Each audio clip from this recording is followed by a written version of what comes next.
අයිබෝවන් ඔයාලා මේ එකතු වෙලා ඉන්නේ ඔයාලට වැදගත් වීඩියෝ අරන් එන වනිති බුක්ෂොප් YouTube නාලිකාවත් එක්ක.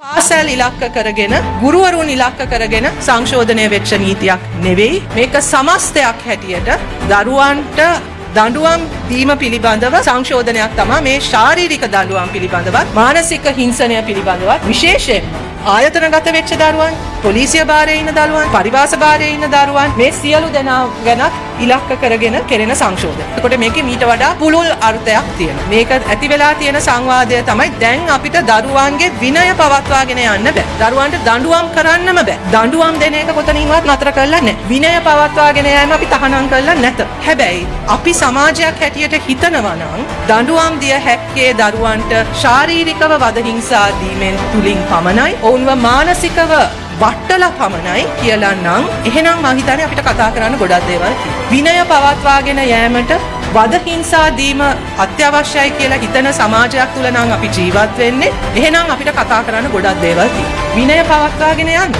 පොසිටිව් ඩිසිප්ලිනින් කියලා දේවලුත් තියෙනවා. දරුවෙක්ව ලැජ්ජාවට පත් කරන්නේ නැතුව වද හිංසා නොකර පීඩනයට ලක් නොකර දඬුවම් දිය හැකි ක්‍රම ඕන තරම් තියෙනවා. අපි ඒවා සාකච්ඡා කරමු. අපේ රටේ මිනිස්සු සමාජ මාධ්‍යයේ කියන තරම් මෝඩ නෑ කියලා මම නම් අපි අපේ සංස්කෘතිය තුල අපි හැසිරෙන්නේ මොනවා වුණත්. එහෙම නීතියක් ආවා කියලා හෙට ගුරුවරුන්ට එරෙහිව නඩු දාන්න කවුරුවත් දුවන්නේ නැහැ. ඊටත් වඩා ඔබට දෙමව්පියන් සහ දරුවන් ගැන විශ්වාසයක් නැත්නම් අධිකරණ පද්ධතිය ගැන විශ්වාසයක් තියෙනවා.